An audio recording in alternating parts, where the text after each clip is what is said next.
hold space for your darkness, a first responder mental health podcast hosted by me, Erin Jane, where we have conversations about what it's like to perform a first responder role and the mental health challenges that can accompany it.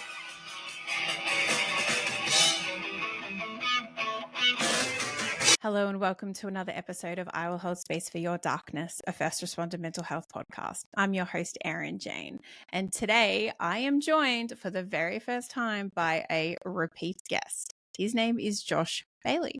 G'day, Josh. Hello, thanks for having me for the second time. Outstanding. I know, very exciting. Awesome. Yeah, thank you. It is a first. There's been some conversations with some other guests, which there will probably be some repeats coming up in the not too distant future. But you now hold that illustrious title, so excellent. Congratulations! Thank you so much. Thanks for having me. No worries, mate.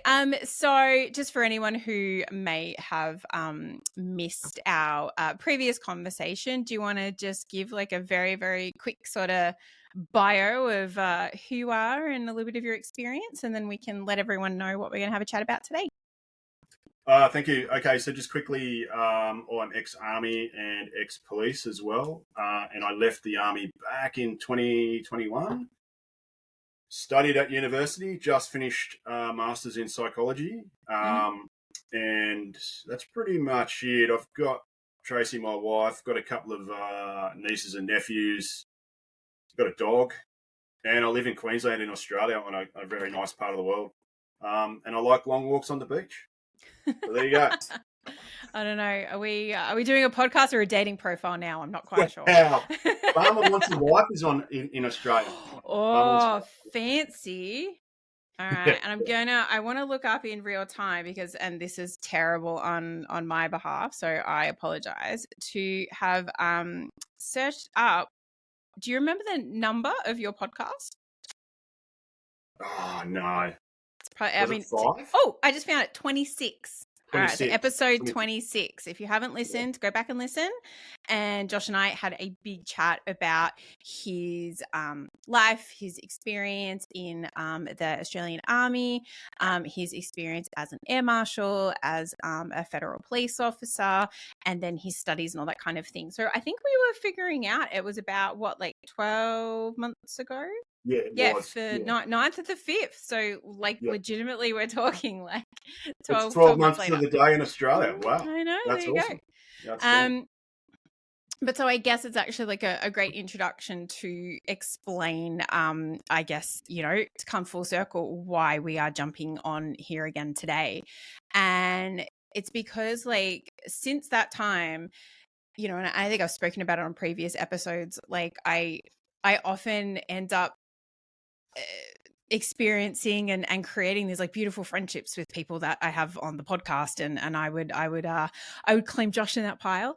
And we obviously, both being Australian, we sort of share a similar sense of humor, and so we share Australian stuff with each other. I think we send each other funny messages and reels and all that kind of stuff. We might talk a little bit of Aussie politics, we just had an election, all of that kind of fun stuff. But additionally, we talk about, things going on in the military and first responder communities and all that kind of thing. And so the concept for us to jump on and have this conversation together came from the fact that on April 25th is Anzac Day in Australia.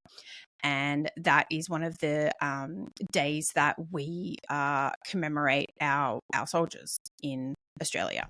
And we were having a conversation. It's a very, I would say it's a very revered holiday absolutely in Australia. It's one of the main events on the Australian calendar for the Australian community, really. So for us, we would have Australia Day, which is in January, and then we have Easter, and then we'd have Anzac Day, 25th of April, every year. And then there is another day, which is main sort of day, but it's not a public holiday, and that's November 11th, Armistice Day, Remembrance Day. And there are a couple in between. So there's Vietnam Veterans Day, Korea Day, Victory in the Pacific Day would be other ones. but they are not commemorated by the entire community. There's no public holiday, and then on Anzac Day, a lot of things shut down in respect to. So you can't just walk into your local supermarket and purchase stuff because things shut down. It's actually illegal to trade before midday from memory. Yeah, so it's also illegal. I think in Queensland, where I am, it's illegal to profit before 1 p.m. So that's a bit of an interesting one because you can't get a beer before 1 p.m. in certain places. Yes. Oh, that so would that's go down. I mean, that's obviously not horrendous, but that's the idea of the sort of magnitude of how Anzac Day is seen here in Australia, which would be similar to your commemorative days over there. Yeah, very much so. And just for anyone listening who like may have heard like the term Anzac before, it stands for the Australian and New Zealand Army Corps, and it's essentially it's a national day of remembrance for Australian and New Zealand, and where we commemorate the landing of both countries' troops at Gallipoli during World War I in 1915. And I think it's I can't speak on behalf of the New Zealand population, but I do know very much on behalf of the Australian population. It's very much a day that is held with great reverence, and like we as a nation like reflect on the sacrifices made by the people that have served our country. And I think you might be able to speak to it more, but we're not a country that's very rah-rah about our service. I think we are a little more demure, a little more subtle. I think we go about getting the job done, but we aren't overly necessarily boastful about it. And so I think part of that Anzac spirit is us being really proud, but in a very almost like reserved way. So the key word there is it's commemoration, not a celebration. So that's where some people get unstuck. Great. Very, very good distinction. And thank you for clarifying that. There's a couple of other words that when for example, the bugle is sounded, it's not played. And the ode of remembrance is recited, it's not spoken or said. So there's a couple of changes in the language around it, and that's to fit in with the commemorative side as opposed to celebrating. You don't see fireworks on Anzac Day, but on New Year's Eve, you see fireworks. Yeah. So there's a difference there. Someone started letting rip fireworks on Anzac Day at 5:30 in the morning, then I'm not expecting them to see lunchtime, to be honest with you, because it's not a celebration. Yeah. And it's even, like you also don't actually have to have served either. Like, we have, like a dawn service where like people will go to, like we have I know there's like the Shrine of Remembrance in, St Kilda Road in Victoria. And I think each state will have sort of their own version, but you've even got like, basically people will flock like in the darkness of the night, like the early morning, to any kind of like war memorial essentially to pay their respects. But to go, you don't have to have served. Like it's a community thing, and I'm actually like remembering as we talk about it now, a couple of years ago, my uncle, who hasn't served in the military at all, he was getting up to go and asked my husband, who is an American, if he would want to go, because it's just one of those things that you can experience, and it's quite a powerful thing to go and experience. Yeah, so what the community has, especially out each town or each municipality will have what's called a cenotaph. So the cenotaph is a smaller version of a war memorial. So it's usually a granite stone, and it's got a plaque of all the people who have served overseas and didn't come back. They did not return, so to speak. And so that has their names, their rank, the conflict they were in, and their service. And that's on the plaque, usually on a like a brick wall around it. Yeah, for the most part. And then you have an area where you can lay flowers and lay wreaths. So it's really encouraged that people attend not from the military community, because military people, they're involved. They're already part of that culture. They're already affected by that culture. Yeah. So we like to see people, especially young kids, people who've never served before, paying their respects. Mm-hmm. So that's really good. The entire community is encouraged to attend, and it's the reason why it's held so early is because at 4:28 a.m. was when they first landed. Ah, there you That's go. Turkish time. So 4:28. So that's quite often when at dawn. Yeah. And so in Australia, really, it's only really the keen sort of urban centred ones like Brisbane and Melbourne that have 4:28. But for most parts, it's like 5:15.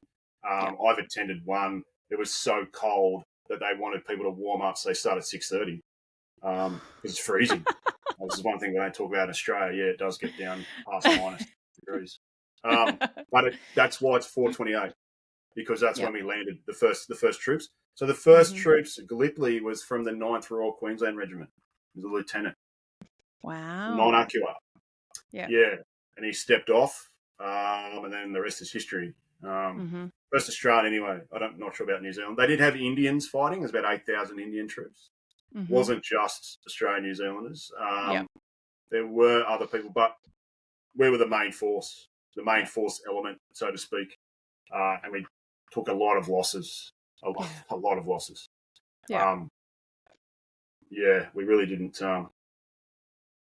hold too much ground at Gallipoli. Didn't really seize and hold a lot of ground. The terrain was quite bad. I think from memory, from what I've read, from what I was told, the British knew it was going to be difficult, so they sent the Australians in because they thought the New Zealanders were below them, colonialist sort of approach.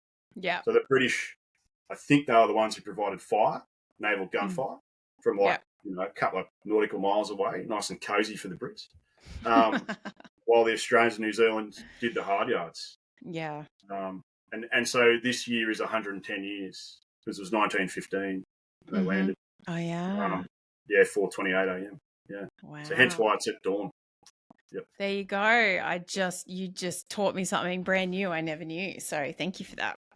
And I guess sort of one of the reasons that Josh and I sort of were talking about it, and also, we've like in end of April, you've got Anzac Day, and then obviously me living in the States, towards the end of May, I think it's like the last Monday in May is Memorial Day. So it's not always on the same date, but it's on the same day, which is the Day of Remembrance in the United States, which is observed to honor and remember the men and women who have died in military service.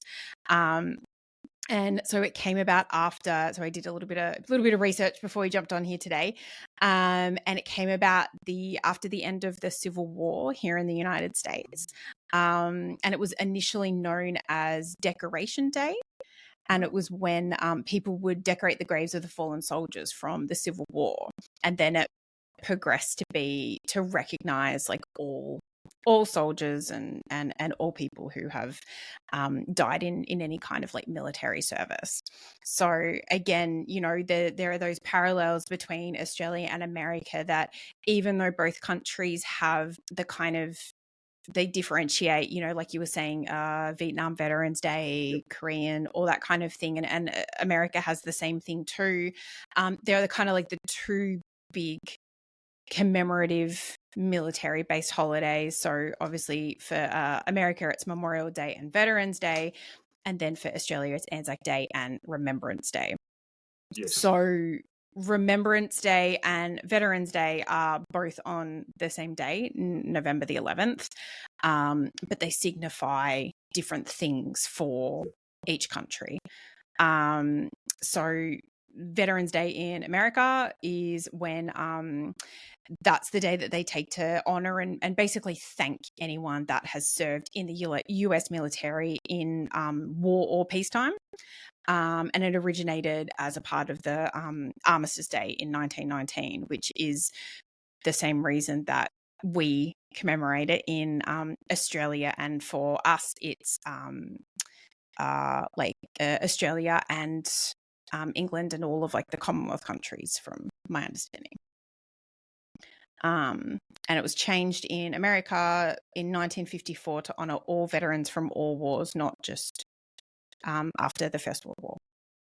So It's little similar bit to of Anzac Day. For a number of yeah. years there, only Hmm. Anzacs could go. And, Yeah, there you that's go. sweet. Yeah. Yeah. So it Yeah. graduated from there. But the point of, you know, my little mini history lesson there is because Josh and I were having a chat, and he was saying around the time of Anzac Day that he was having conversations with other veterans, and I think these really big commemorative holidays can bring up a lot of mixed emotions for people who have served. And as Josh and I both know, a lot of people who additionally have served have also gone into first responder roles, like Josh, you know, did, and a lot of other people that we know. So do you want to, you know, perhaps share like some of the stuff that we were talking about in terms of the mixed emotions, or some of the conversations that you were having with people like in and around Anzac Day? Yeah, thank you. So I guess to start off was people were contacting me without, so that they were volunteering the information. Mm-hmm. So obviously they were in a safe place with a person that they feel comfortable they could express themselves without Mm-hmm. being judged. Yeah. So I think that's the first component of seeking someone out to, you know, feel heard really and Mm-hmm. validated. Is to seek a safe space, Yep. safe person to discuss emotions or really significant issues such as war, going to war. So that was good. And I had several people that both been to Afghanistan and Iraq respectively. So Australia did have quite involvement in Iraq and Afghanistan. We had involvements in a place called East Timor, which is a bit of land just above Australia, the top there. Mm-hmm. Another place like the Solomon Islands, like myself, Somalia back in the early 90s, which you guys would be familiar with, Somalia, Rwanda. Mm-hmm. So we have had quite about 30 years of constant flow of veterans deploying in quite dangerous areas.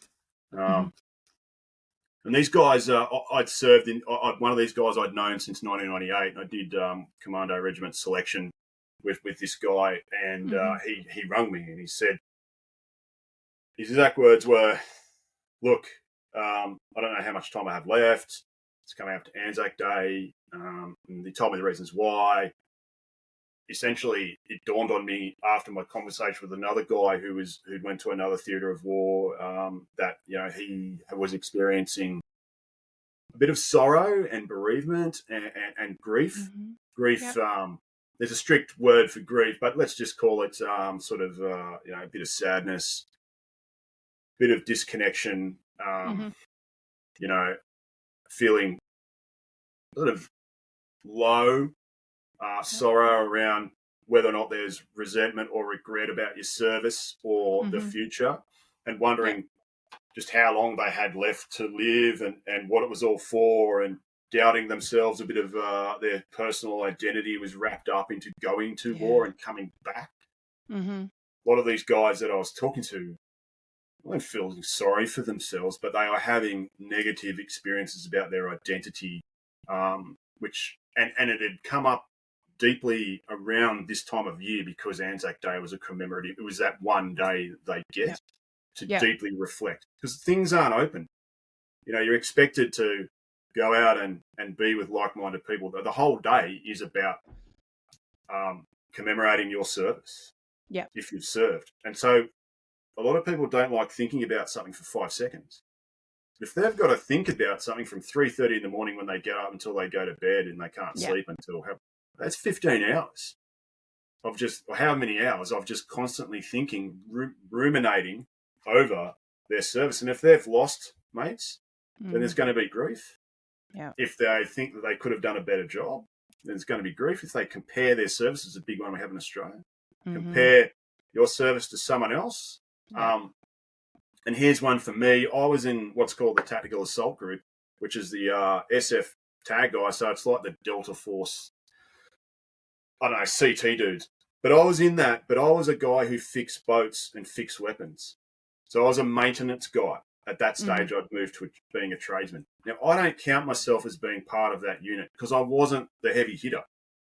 So there's an example of where you compare yourself to someone else, but I feel that's, for me, I feel that's okay, because I wasn't the one kicking down the doors, throwing in the grenades, killing the enemy. I was the guy who's what they call enabling, just fixing stuff. Yep. So even for me, as a psychologist in his final year of training, even I have comparison issues. But the difference being is the comparison issues need to be a safe level. I'm not impacted. I'm not impaired. It doesn't affect me doing my everyday things. It's just something over the back of my head that keeps me sort of at the coalface of where I was in my service during that period of time. Yeah. When the grief or resentment or bitterness or sorrow becomes so great that the severity is so severe and it goes for so long, it will impact your areas of functioning, your work, socially, inability to integrate with relationships, inability to look after yourself, cook for yourself, plan for yourself. That's when it becomes what's called clinical, and you need to seek help for it. But if you're not in contact, or if you isolate yourself, then people will never know. So it's important that we commemorate Anzac Day or the other days we've discussed, but it's also important that we consistency along the contact we have with our friends. So consistency is the key. One of the keys to establishing that a person may not be well, or they've been feeling this way for so long and it's really starting to affect them.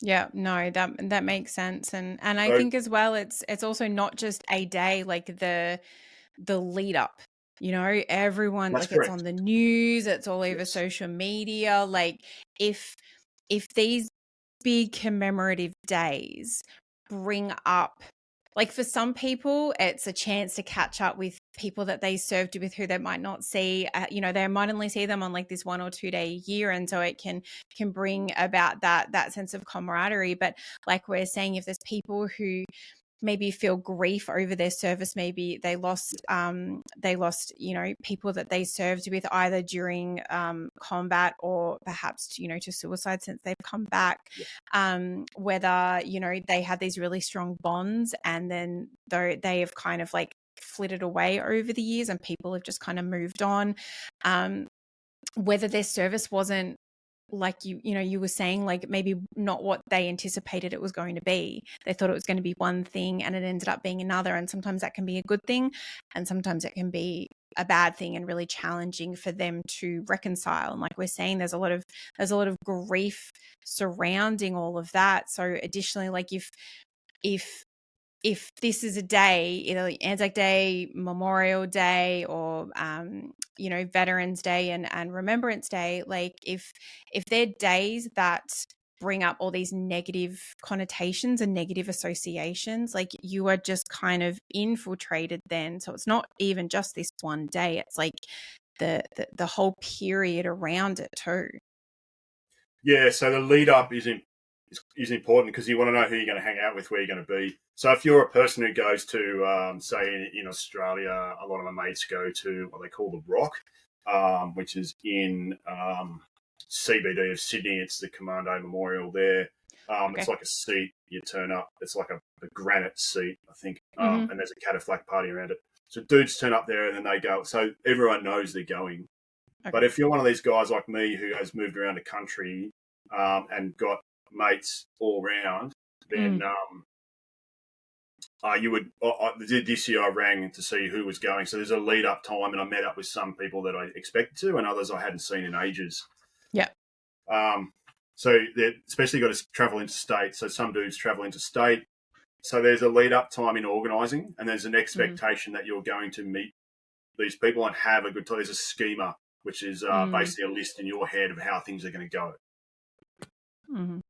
If the last time you've spoken to your mates was a traumatic experience and you haven't had much contact with them until the week before Anzac Day organising, then it's expected you're going to have another traumatic experience, or you're going to be hoping, and hope's not a really effective strategy, that things turn out differently. Mm-hmm. So there's going to be what we call schemas, whereby a list in your head, a script of how you think things are going to go. And an example of a schema is you go on a first date with someone, You get your food at the restaurant, then you pay. You go to McDonald's, you pay first, and then you get your food. So that's a script of how things are going to go. Yeah. And when the script gets flipped, that's when you need to adjust. Yeah. And so you're hoping that script, when you commemorate something or something traumatic and you're going to go to a funeral or a commemoration or whatever, you're hoping that script works well to minimize the amount of trauma you're going to be exposed so that you can adjust, control your environment so you can be okay. When that script gets flipped, that's when further stresses and you need to react to them. And if you're not emotionally at the time, if you're not in control of your emotions, or if you've got reactivity, then you can really get extra stressed from it. Yeah. You can end up worse. Now, that's not everyone, but that's an example of, if we don't understand, there's a lead up time to Anzac Day, there's Anzac Day itself, and there's a couple of days after. Yeah. We don't plan for that, which most blokes don't. Then you can get, you can get bereaved, or you can get grief, or you can get sadness around that. And there's a cascade effect. Yeah. So if you don't have your shit in one sock for the rest of for your life, if your marriage is falling apart, if your dog's sick, your kids, they're not going to school because they're all these sick. Different kinds of stresses coming at you. Your job, can't hold down the job because you've been drinking, because you're drinking alcohol to cope for your past trauma. That's a cascade effect. Things are going to get worse. So if you don't choose a time to seek help, then that time's going to choose you, and it's going to be the most inconvenient time. Always. So there's a choice, and we quite often don't want to make that choice, so we don't realise that choice is going to need to be made at one time in your life. Yeah. And thank you for sharing all of that. And I guess Josh and I sort of wanted to have this conversation and sort of, I guess, really have it kind of be bookended by Anzac Day and Memorial Day, because I guess maybe it's something that a lot of people either don't talk about, don't realize, but as you know, there are in Australia and in particular in America, there is such a large veteran community and first responders, and a lot of veterans gravitate towards positions as first responders. And so I guess it's just kind of something that we wanted to talk about and address, because culturally we aren't always people who want to have these mental health conversations, notoriously so. And we want to kind of, stick our heads in the sands like an ostrich and kind of just ignore it. And no good comes from that. And so that's why we just kind of wanted to, there's no massive purpose, rhyme or reason, Josh and I were just like, fuck it, let's just jump on and have a bit of a chat about it, because essentially this is kind of the conversation we were having over Instagram anyway. So that's like the rhyme and reason behind it. Sorry, it's important to raise awareness for this topic, because we all know it's there, we all experience it individually, but if we raise awareness of it as a community, that emotions and thoughts aren't bad. They're not good, they're not bad. It's how we choose to respond to them. So anxiety is it's a survival part of our life. We need anxiety to prepare. Anger is also an emotion that is part of our normal emotions, but it's what you do with that anger, how long and how severe it is. So anxiety, not good, not bad, but it's how we respond to it. And if we sort of give it, well, how am I feeling out of 10, 1 to 10, and if we continue on as if we don't have anxiety and we continue doing our tasking, like we've got anxiety, but I'm just going to ignore it, I'm just going to push through anyway. As long as it's safe to do so, then we should be, it's a good way of handling. There is what's called the AWARE technique, which is a mindfulness technique. But I feel that acceptance, acknowledgement is a big part of our lives. Awareness, acceptance, acknowledgement. We're aware we've got a thought in our head. We acknowledge that thought. What do we do with it? And then we accept. Are we going to act on it? Are we not going to act on it? Am I going to accept the consequences of my behaviour? Is it going to make me worse? Is it going to exacerbate my symptoms? If it is, don't do it. If it's not, and if it's good, going to bring out a positive outcome in line with my goals and morals and values, then go ahead. That anxiety, see how anxiety isn't bad if you do that. But if you've got anxiety and you let it stop you from doing something, then that's what's called impairment to a point. Yeah. So that's when anxiety, it's not the anxiety itself, it's what you do in response to the anxiety. Mm-hmm. Yeah. Or the grief, sadness, whatever it is. Yeah. It's just, and so podcasts such that you're running here, the conversation is to bring light to those sort of thoughts and feelings that we're having around commemorating days. Mm-hmm. So absolutely. This is your idea, just quietly. Thank you very much. Yeah, but you just clarified it way better than I did. So I feel like we can share share the credit and responsibility. Yeah. And I think as well, like, and we've touched on it a little bit, and I want to maybe delve a little bit more into grief, because it was even something I spoke about on my radio show this week. If you are in America, Thin Line Rock Station, you can check it out every Tuesday and Thursday afternoon, 2 till 4 p.m. But you mentioned something earlier too, and it was about people like comparing their service. And one of the things I wanted to ask you was there or did you ever experience or feel like there was like a bit of a divide between sort of like the regular army or regular military people, and then we call them like either like reservists, or like they're culturally in Australia they're known as chocos? They're known as chocos because chocolate melts in the sun. I'm not sure how long that's been around, but I actually I spent time in the reserves, and then what's colloquially known in Australia as the ARA, Australian Regular Army, ARA. Yeah. I actually preferred my time in the reserves. Controversial. Yeah, a reserve soldier's more motivated because they want to be there. Yeah. ARA, there's a bit of the stigma's worn off, and quite often I had a return of service obligation, which means I had a contract for 7 years. Oh, okay, yeah. 7 years, and I was like, fuck. It was they've got all the time in the world, so they're just like, well, there's no hurry. Yeah, you can fix that whenever you want, you know. Oh, yeah. And some of the courses they run in the regular army, they go forever. Like, they can go for 8 weeks. Yeah. Just a leadership course for 8 weeks, or a maintenance course can go for 5 weeks, or a range course can go for 3 weeks when it doesn't need to. I did Australia, the CAT B and C range course, so that's where you use high explosives. So whether that be claymore mines, you know, machine guns, it's all live fire. What they call HE&Hs, which is a wanky term for high explosives, 84 millimeter, 66 grenade launchers, that sort of stuff. Okay. I did that range course where I could oversee the Cat A, Cat B. So I was at range OSC, and then there was a Cat C is where you're doing everything. You're out on patrol, but you're actually doing everything live, and I was a supervisor for that. That was a good course, but that was for 3 weeks, and that didn't need to go for 3 weeks. There's other courses. The courses just go for so long.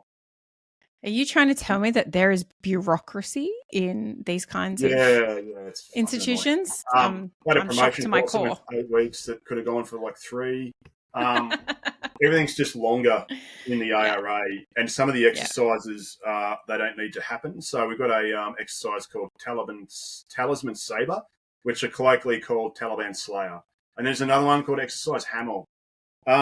Look, Chief of the Army, if you're listening, they don't need to happen. No one cares. No one cares, man.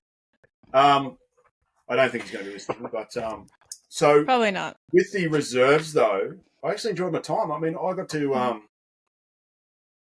that's where my sort of my passion for disaster relief and disaster response sort of happened, where I got to go to the Queensland floods in Melbourne, in Brisbane. I've been to about 4 national emergencies. And I got to go as a choco, just down there and helped out the community. I got a lot of courses, got to go to Malaysia and Thailand. Did a lot of stuff, jumped out of planes, fast rode out of choppers in the reserves. When I was in the ARA, I didn't do that. Because I was a tradesman. So I was a fitter and turner / armourer. Yeah. That was it. I was just stuck for 9 years in a fucking workshop. Unless they wanted to promote me, or unless the unit needed me to do a course. I went. It was very, the saying I had in my head was, you're not here to enjoy yourself. Now, here's the point, though, is experiences may vary. So simply because I didn't have the time I thought would have, this is back to that schema thing, doesn't mean that's going to affect everyone. Yeah. But when the comparison is, okay, so I don't have to, I need to accept that that's what's occurred. I don't have to agree with it, but I need to accept, so back to that awareness and acceptance part. Okay, Josh, wasn't as good as you could be. So I left and then became a provisional psych to do my time. You know, I didn't stay there and wallow and then hope for it to get better. I went, okay, this is occurring. Not really my thing anymore. Toodles, I'm out. And that's what, well, I'm medically discharged, but that's, you know. Yeah. But I preferred, without taking too much time, the reservists, because the reservists were better educated. When I was in one commando, which is the reserve commando dudes, you would be in a boat with a guy who was a physio, a lawyer, a carpenter. One bloke was an optometrist. Some guy was like selling carbon credits. Some back in the late 90s, year 2000, I was like, fucking whatever, mate. Whereas in the ARA, you're just like, yeah, man, didn't do well at school, got into drugs, cleaned myself up, wasn't much going on, and now I'm in the army. Okay, mate, no worries. But this is where I will sort of stop myself there and say that doesn't mean you get to judge that person. That person's not less than the next. It's just I preferred to associate with the reservists because they were more likable for me anyway. Well, it also sounds like their life was balanced in a different way. They were actively choosing to serve in the capacity that they were, but then they still had their kind of quote unquote regular life to return to. That's exactly right, which leads into the next point. In Australia, and maybe it's like that in the US, a lot of chocos, and myself included, I was in the police and I was doing reservists at the time, and I was earning fucking bulk money because chocos is tax-free. They do two careers, so police, fireys, ambulance, as well as the army. So there's an opportunity there, that you bring life experience to the reserves, but you can also get twice the amount of trauma. Yeah. So in the army here, you can go away on a nationally significant emergency, which is like, see, the disasters because they happen every third week here. Or you could go on into a Pacific nation where you might do humanitarian aid or whatever, but you get exposed to that sort of traumatic experience. And then you go into GDs, 2 weeks after you get back, and then you get exposed to another, so they can get re-exposure or continued exposure regardless of the uniform they're wearing. Yeah, yeah. Because ultimately, if someone's doing that, their values and morals, they want to contribute to society. They're able to contribute to society. They see they're principled, so they go off and do that. But the issue is that it gives them greater exposure to a traumatic setting. Yeah. There's essentially like the opportunity, well, I wouldn't call it an opportunity, but to be doubly impacted by that's correct. Perhaps vastly different notions of what trauma can be. That's correct. And just quickly on a side issue here, we do in Australia have what's called Police Remembrance Day, and that's on the 29th of September. 9th of September, yeah. Yeah. So that's kind of another opportunity to commemorate that day. You don't wake up as early, which is always cool. And they do have their service, and what their ode to remembrance is "Hasten the Dawn." There's a similar poem that's read out, "Hasten the Dawn," for the police prayer, I think it is. Don't quote me. But you're testing me on that one. I know. I remember Police Remembrance Day. And it's also very much, I think they, like I was a police officer in Victoria, so it very much highlights the officers that have been lost in like a line of duty death from generally, like your state. So we had like a couple of very notable losses in our state, which I think like every state has, but it's, it'll just be, you just kind of almost know them by their surnames or by the incident that happened. Like, Russell Street bombing in Victoria was one, and where, like, I think it was Angela Taylor was killed. There's Silk and Millet, the Tynan Air, a couple of, like, very well-known ones that if you're in the job, like, them. Yeah, I feel that. I mean, I could quote some big ones as well out in Queensland, another one in Victoria, but kind of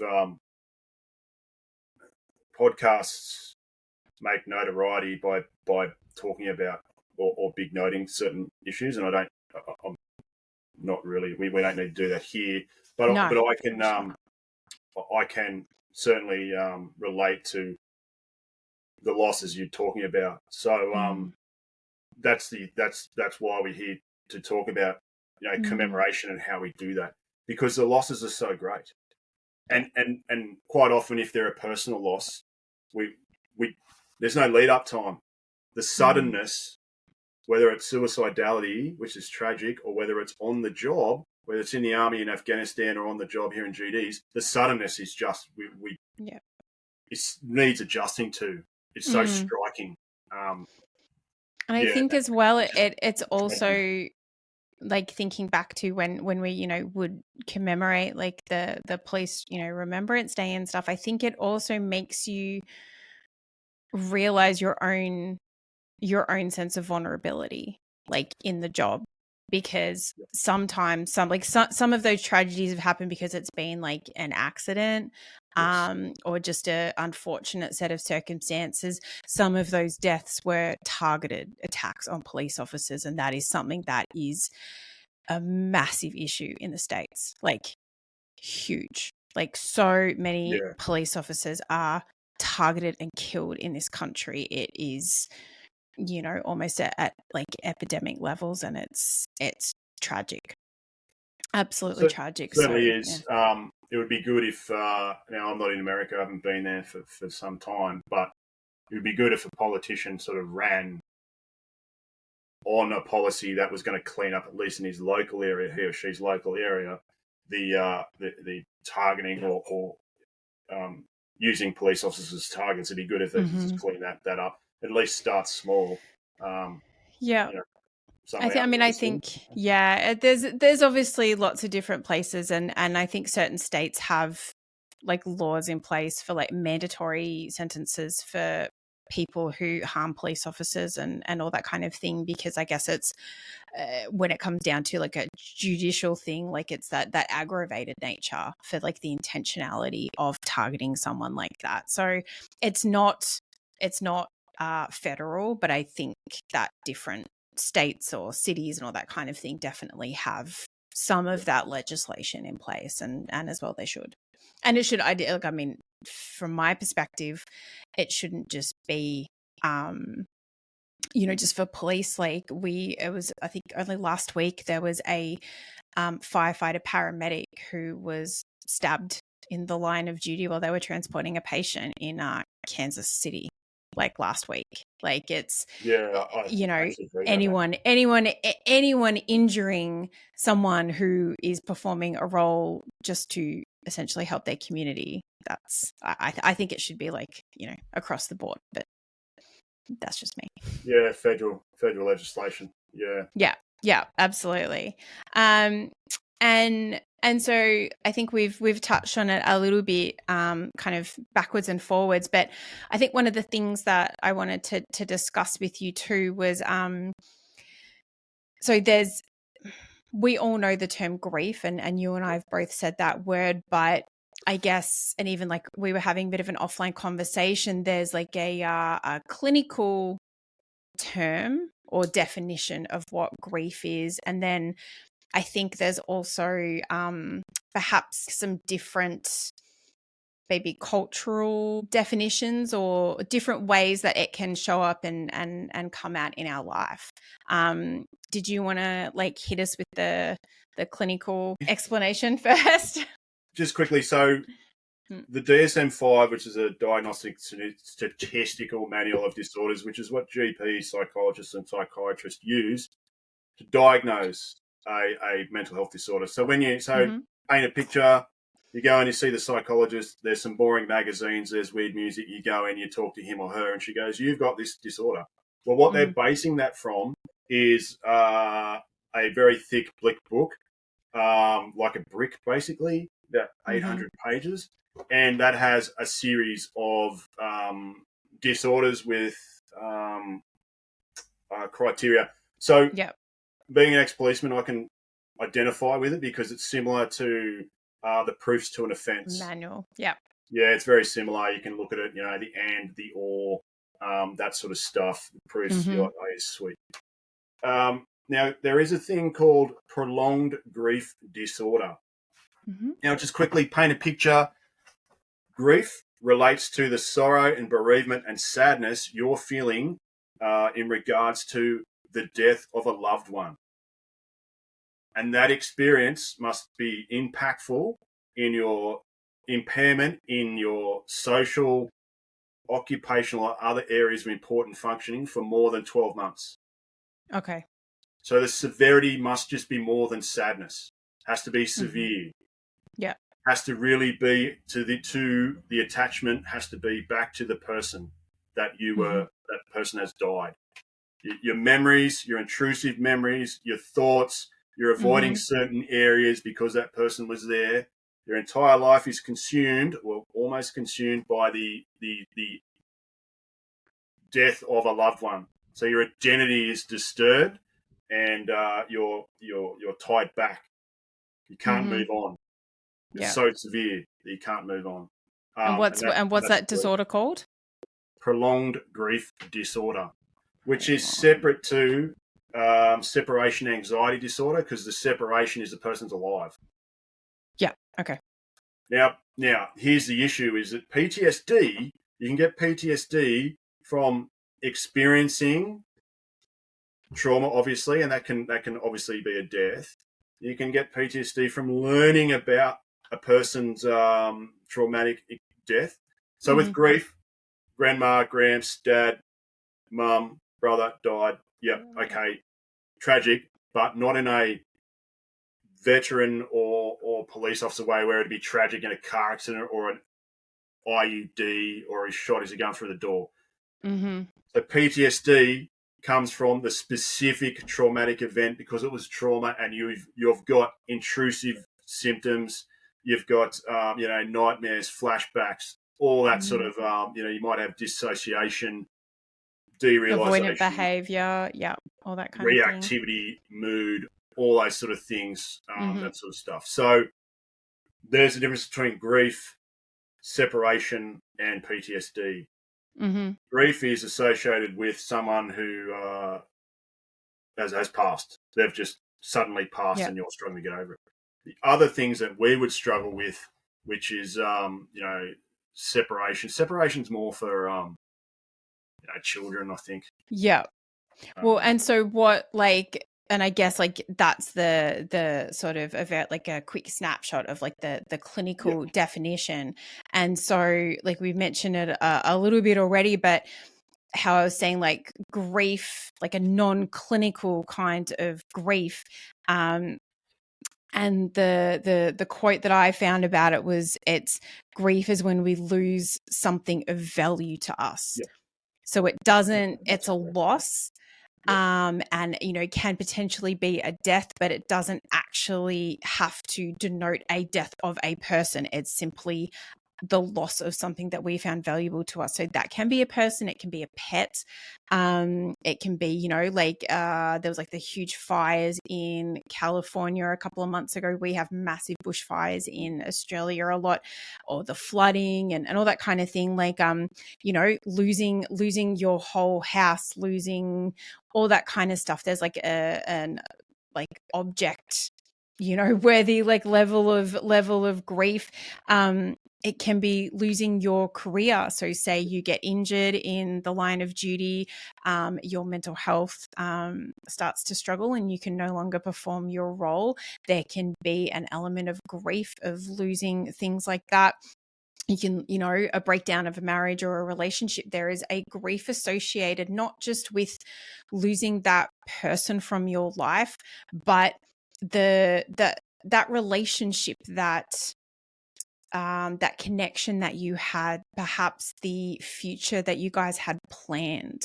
There's a grief attached and associated to when, and like we touched on it a little bit earlier in terms of people's service, but when we have like an anticipation or expectation of how we think things are going to go, and then they don't go like that, it can be something that we really wrestle with, and we can be resentful and frustrated and angry and upset and disappointed. But I think sometimes the underlying cause of all of that encompasses all of those emotions sometimes can actually be grief.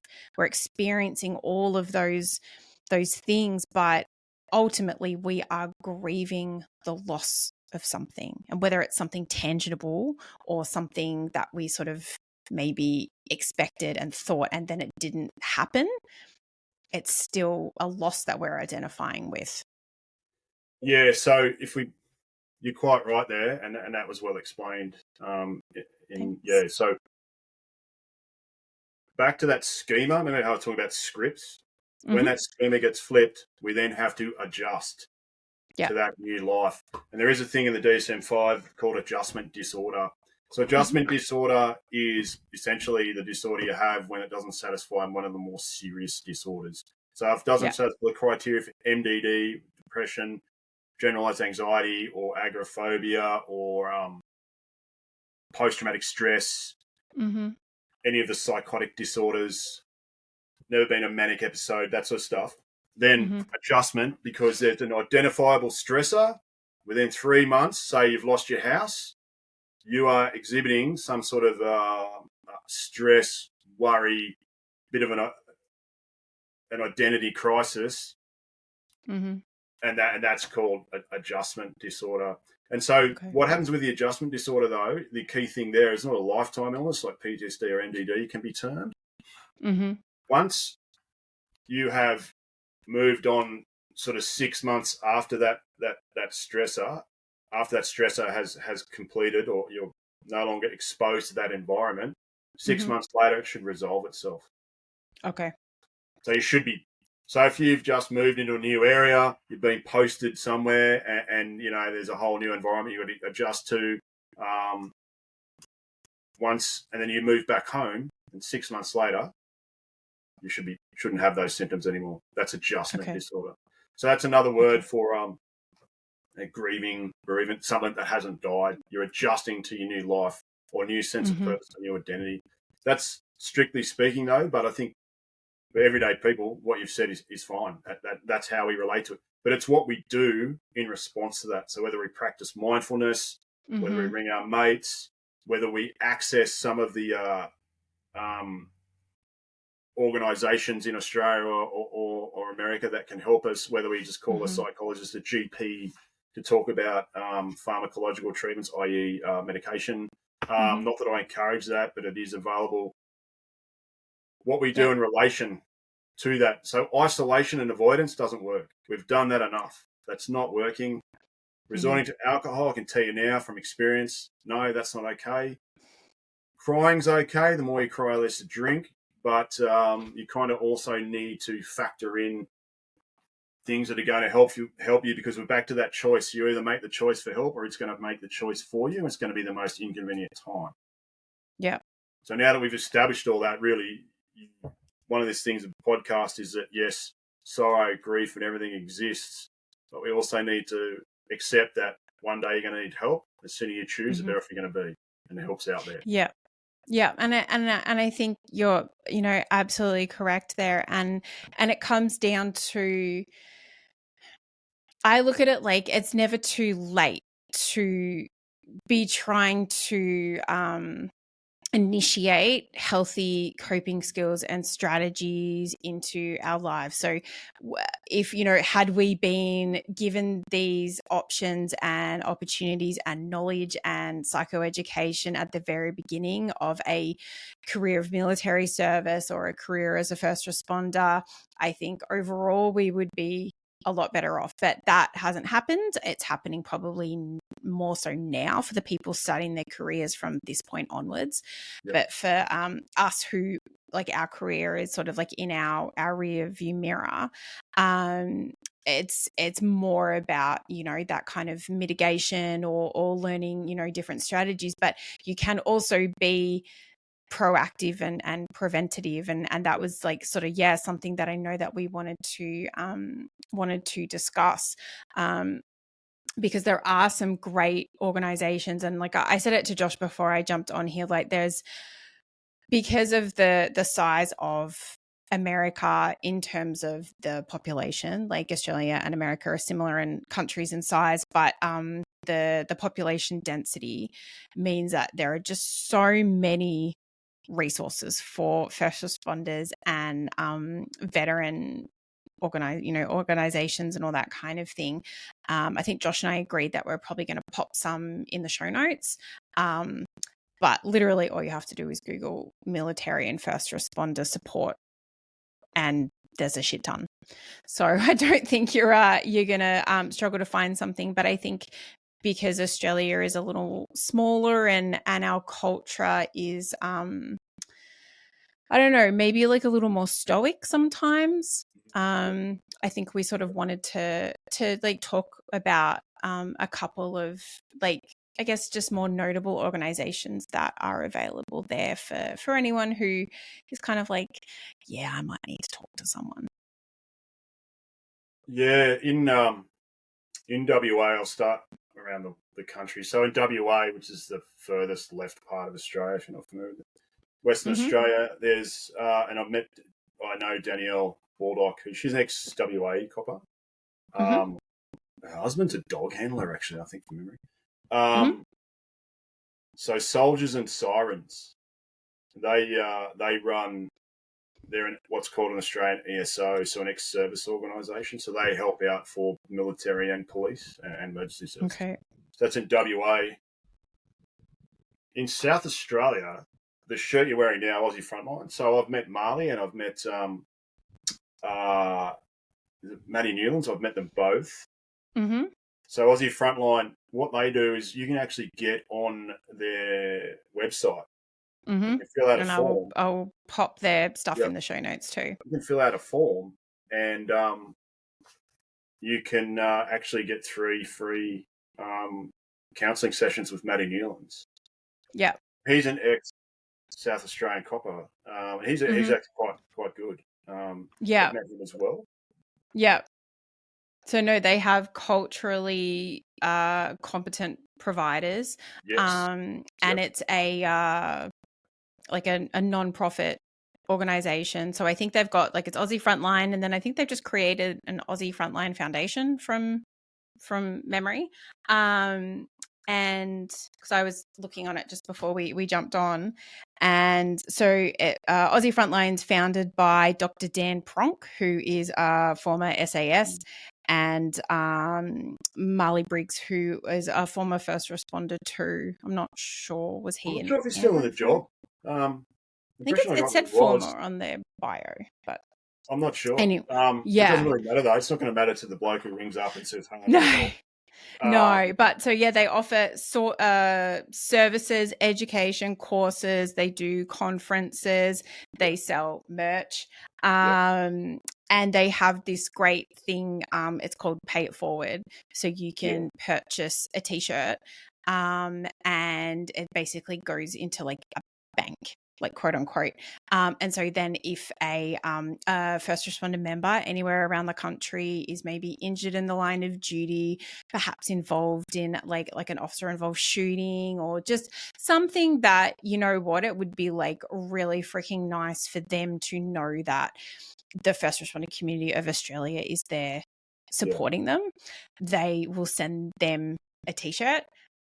Just to kind of be like, hey, we're thinking of you, you know, get well soon, or, you know, we're here to support you type of thing. And when I purchased like a couple of T-shirts and some stickers and bits and pieces when I was home at the start of this year. I did one of the pay it forward ones, and I got an email like a couple of months ago saying that it got sent off to I think someone in Queensland maybe, and they don't know who I am. I'm never going to know who they are. But the point of it was that someone got something nice to show that there is a sense of camaraderie amongst the first responder population, and we care, and we got you back. And that's what I kind of love about the whole organization that they are, working hard with. Yeah, it's a unique foundation they have, and it's very effective. It's probably that I've been to one of their seminars here on the Gold Coast. It was about 180 k's on, and it was quite a good day. Yeah. It was quite good. Everyone was kind of like minded, and so they're quite an effective organisation that has care about the individual or care about the people, as opposed to any of the notoriety that can come with it. They're more about the human side of it, which is quite good. I think that's probably why they're so successful. Yeah, and I think it also is very it's very culturally Australian. There's no one up there from, like, obviously, like, I've only seen clips on social media, but there's no one up there beating their chest of like, I'm awesome. And even, Dr. Pronk, like, he's written multiple books. He obviously, like, is, very well educated. He, I think, was a doctor on some... Yeah, he was.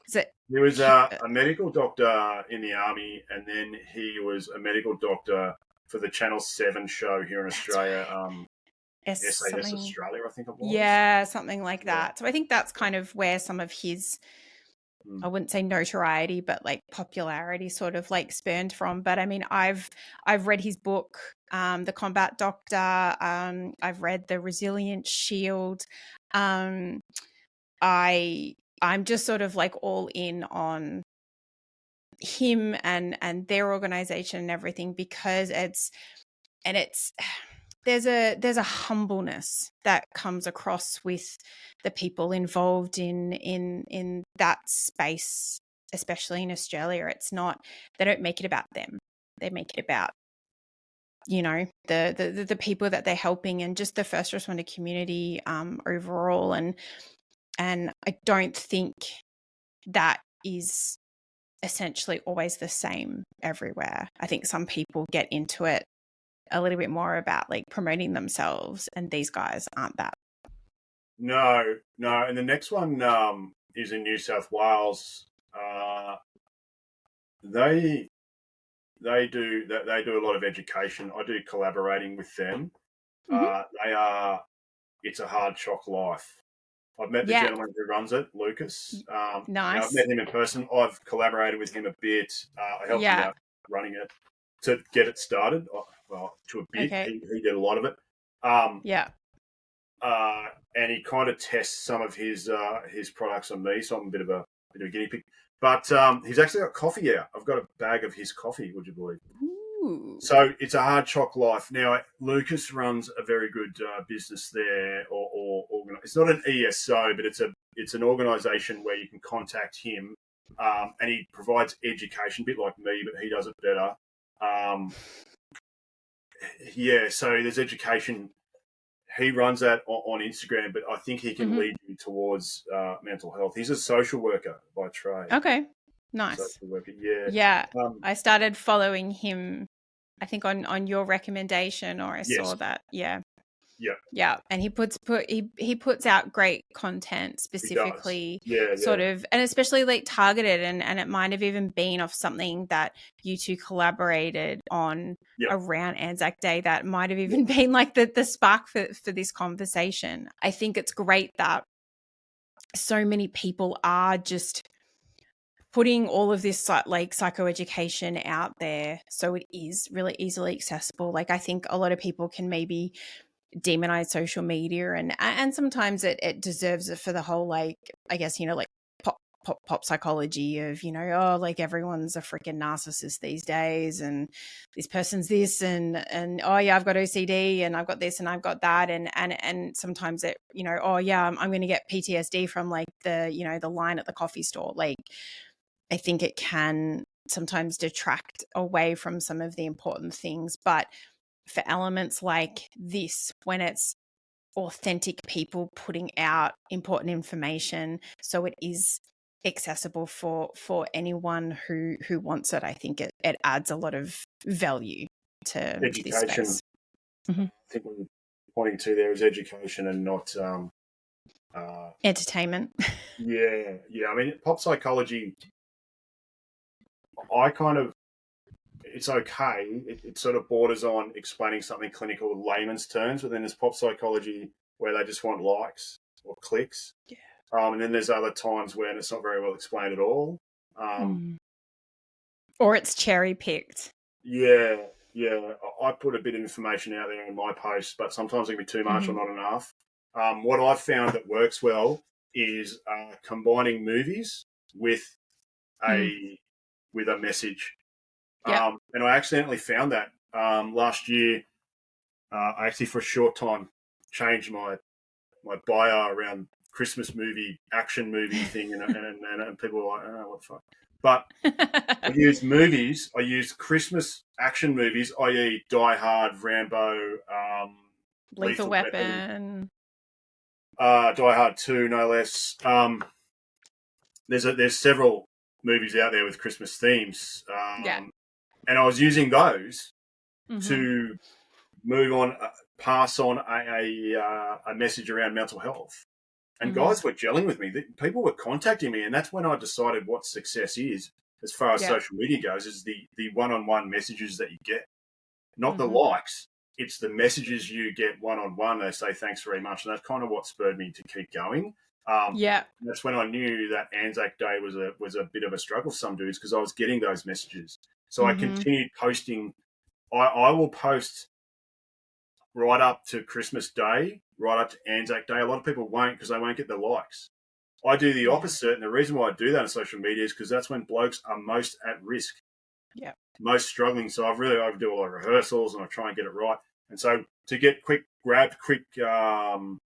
to get people in, because people watch movies every day, you watch TV every day, it's a normal thing. To get their attention focused, you put a movie on, deliver a message that is a strong message around that movie, use that as an example, and people responded to that. I accidentally found that out when I said, well, there's two types of people in the world, those who believe that Die Hard's a Christmas movie and those who don't. And then from there, I've got just under 1,000 followers, so I don't have heaps. But the people that I do have, they message me, and so I kind of do it for them. But that was one way that I found delivering a message, was using this. No, and you are so great at that, and the way that you use the I guess it's not even like the analogy, like it's an example, like you take it and you show it and then you explain it, and I think you do it in a very comprehensive way, but easily like understood. You're not sitting there reading from the DSM, but you're providing people enough like information, and I sort of like, I guess, like do something a little bit similar, that like I'll find like, like a funny little clip or like a reel or something that I have in no way generated personally. I like steal it, but Instagram lets me do it, so it's fine. And I will sort of just like, if it like generates a little sort of nugget of like almost like a hook in my head of like, that could be first responder related. And then so it's typically like a funny one, like one of them like recent ones I did was like it's a Bill Burr comedy clip where he's talking about he's like kind of like a high strung dude, and how he's saying he like naturally idles at like 75 miles an hour, and I'm like, it's so accurate to how I think a lot of first responders naturally, like our hypervigilance and all that kind of thing. And I'm married to a New England firefighter. Like, that is the quintessential example of that. And So I sort of essentially, like how you kind of draw people in with like the movie reference, like I sort of try to put out something that's like funny or entertaining, but then I try to like impart like a little bit of knowledge or education or wellness tips or something in the, in the, what do you call it, like in the narrative that's like associated. So I think similarly, like I have people reach out or like make comments and ask questions in the comments, or even like, oh, what do you recommend? I'm interested in being a first responder, like all that kind of stuff. And I think it's about whatever works, whatever helps you have those meaningful engagements with people that I think you and I both care about. We care about people being well, mentally, physically, emotionally, all of the things. So that's kind of what it's I about. think also, and what this my second time on here sort of contributes to is, what we're saying is, one of the things we're saying is loneliness and avoidance and not asking for help is not doing very well. You need to go and supposedly collaborate with someone else, and whether that's your friends or whether that's a psychologist or a GP or mindfulness training or yoga, whatever. Mm-hmm. You and I have joined forces with we're both like-minded people with the same values and goals. This is what we're trying to point across is we're an example. This podcast is an example of people working together in order to achieve a goal. Yep. So and we've already mentioned a couple of other people that we've that you can collaborate with, but this podcast is an example of the good that can be done if you choose to find someone that is of the same sort of values, morals, same sort of culture as you, in order to create good in the world. So instead of sitting there smashing VBs or VBs strain beer or Bud Light, whatever, I don't drink light, but isolation would equal worsening of symptoms. Yeah. So if we don't collaborate together, we're not getting the message out, which is what we've done. So there's betterment out there. If we isolated and didn't talk to each other or competed, message is not out there. So if you translate that to that person who's sitting at home grieving, resenting, experiencing those feelings, it's not their fault. It's just the way it is. We're not attributing blame.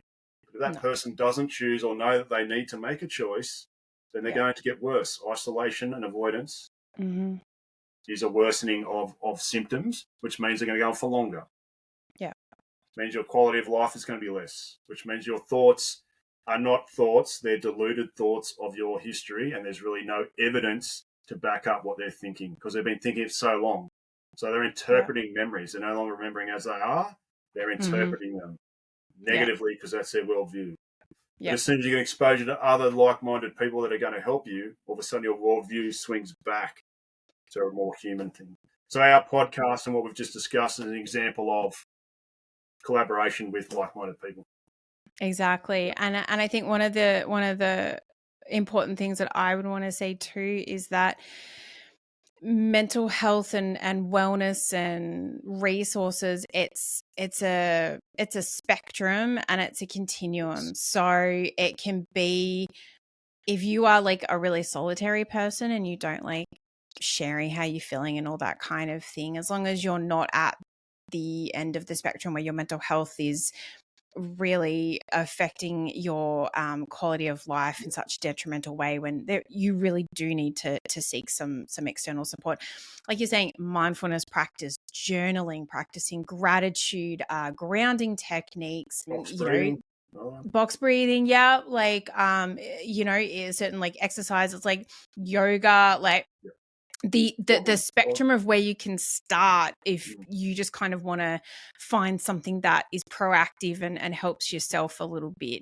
And then it kind of escalates. So then it's like, talking to a friend, family member, spouse, something like that. Then you've got like sort of peer support, which I don't know if that's as big in Oz, but peer support is pretty big here in the States. A lot of fire departments, police departments, all that kind of thing, they'll have trained people who you can go to and speak to, and like a peer level. And then you have like coaches like me, you have counselors, therapists, and then like going to the opposite end of the spectrum, people like Josh.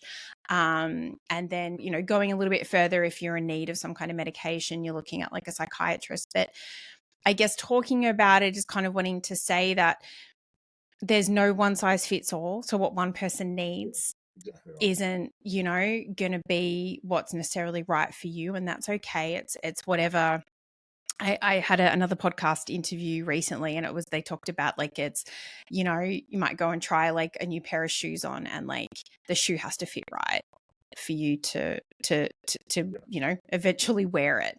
So you know, a bit of like a Cinderella analogy there, but it's like essentially, you know, you find the thing that works for you.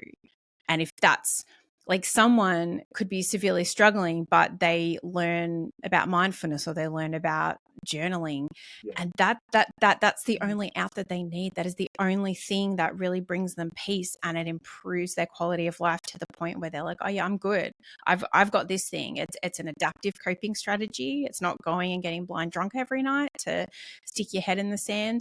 But I think everyone thinks that getting help for, you know, your mental health and wellness is like, oh my God, I'm going to get shoved on a bunch of medication. I'm going to have to talk about my deepest, darkest feelings, and I'm going to get like locked away somewhere for a week. It's not, you know, and it's like, it's a valid fear, because, you know, we hear about the worst case scenarios, but people who are at that end of the spectrum, sometimes it's the fact that if they'd gotten help here, if they'd spoken to someone here, they wouldn't have ended up all the way over here. So I think that's probably what we're both like advocating for. Yes. Advocating for, I guess, awareness and acknowledgement and acceptance. Aware, hey man, I'm having these thoughts. I acknowledge it. Yeah. I'm aware they're happening. I acknowledge that they're there and they have meaning. They're not all good. They're not all bad. However, they are affecting me negatively. And the hardest part is the acceptance. Yeah. Accepting that you need help, accepting that it's bad, accepting, well, not so much, accepting that it is negatively impacting me. When before the trauma happened, I wasn't so negatively impacted. Accepting that you may have to be vulnerable. Yeah. Accepting you may have to go into an environment that you may not feel comfortable with in the short term. So maybe a psychiatrist, maybe a psychologist, you may have to catch a taxi or an Uber, whatever it is. You have to go and talk to the doctor about medication, or you might have to go on a rehabilitation plan, which we have in Australia for veterans. Acceptance is the hard part. Awareness, you're aware, hence why you're acting. You're acknowledging it because you're avoiding, or you're smashing VBs, or you know, smoking dope or whatever it is. You're doing your behaviour is the acknowledgement. It's the acceptance, which means stopping that behaviour. The acceptance is the hard part for people. That's where we're at. That's where the podcast is aimed at. Is the word acceptance, which as human beings we don't concentrate enough on. And there's one thing I want to add to that too, and it kind of circles back into the grief aspect. When we've used something, so coming to the acceptance point, right? We may have lent on something that was bad for us, so some kind of maladaptive coping skill or strategy, and that may have been a part of our life for a really long time.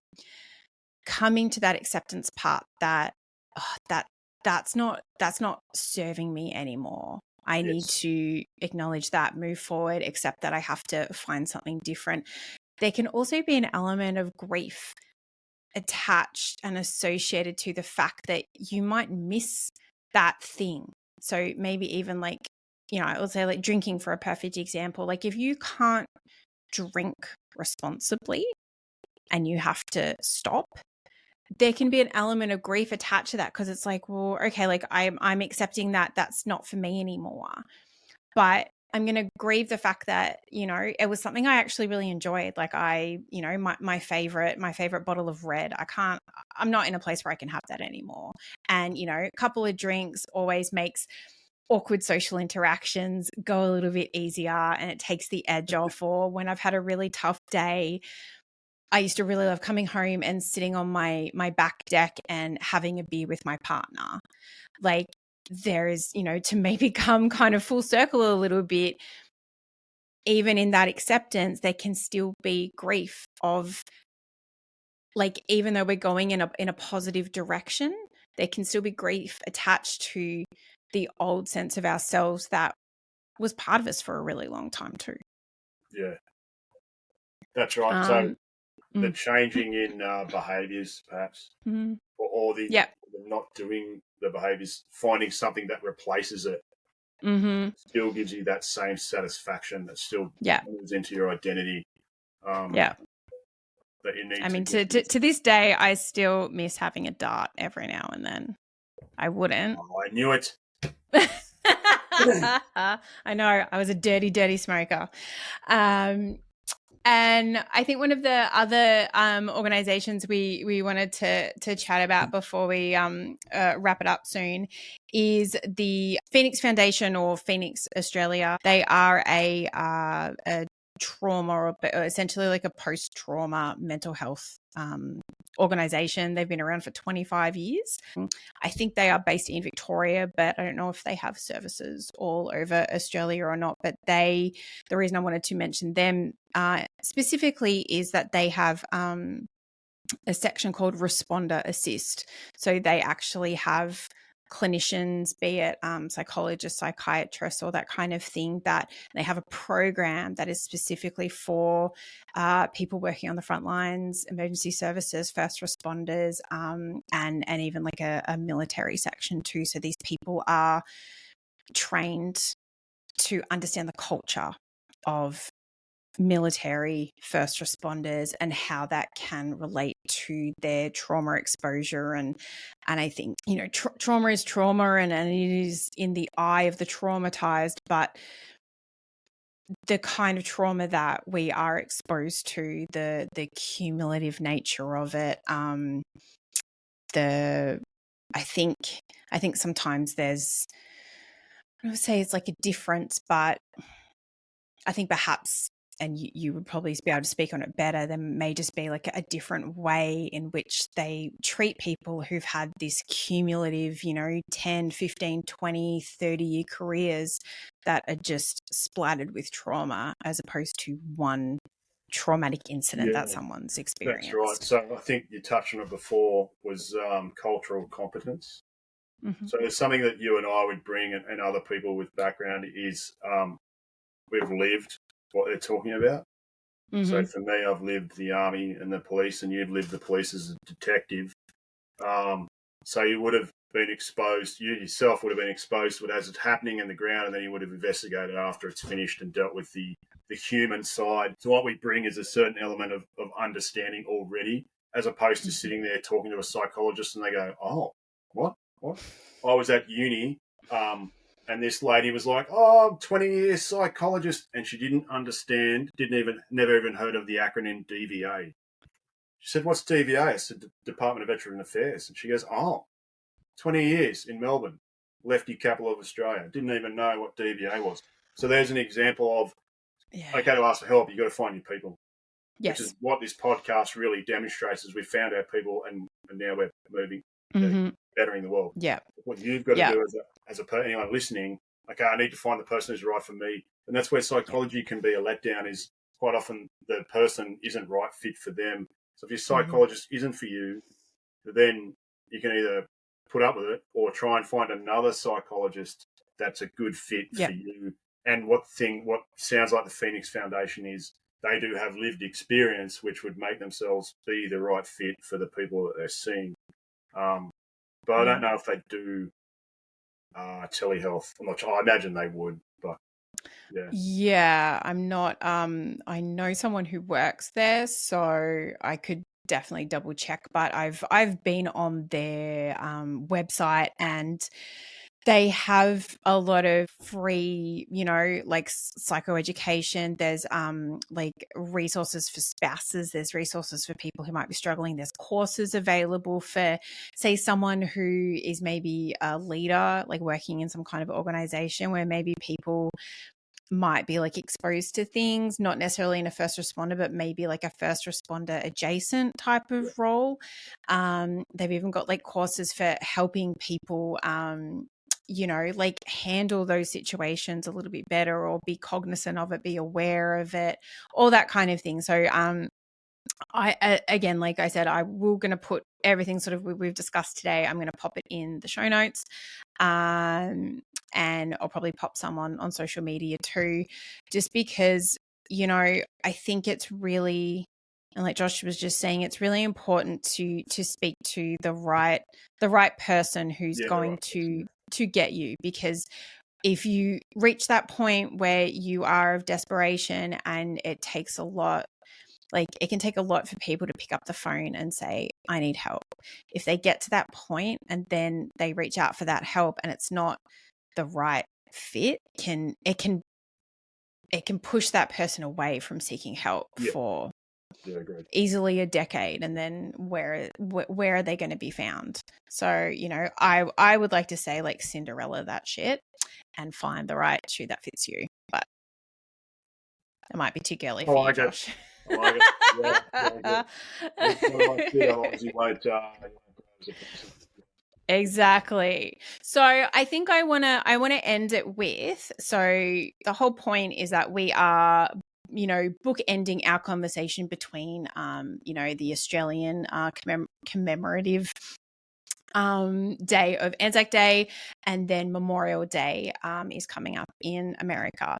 So what do you think are some tips that can help people in the lead up? Like we've spoken about, there can be a bit of a lead up to these days. It's highly publicized. What are some kind of tips do you think that can help people cope in the lead up?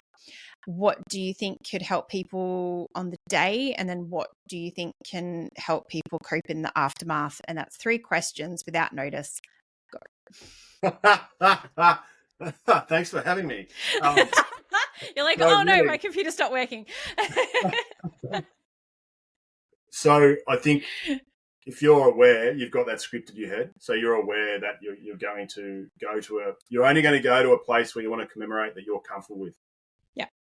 So the lead up, you're going to go either with your family or with your mates. So there's planning, yep.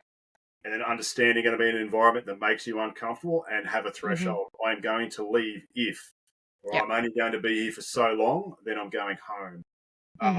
But also, it should be an acknowledgement that I need to talk to my mates more, because a lot of people talk to their mates around those days more than what they normally would say in June or July or August. Yeah. So have that quality communication, have a plan, have a threshold, a cutoff on the day of how long I'm going to be there for, how much I'm going to drink, who I'm going to be with, am I going to go there, am I going to talk to that person?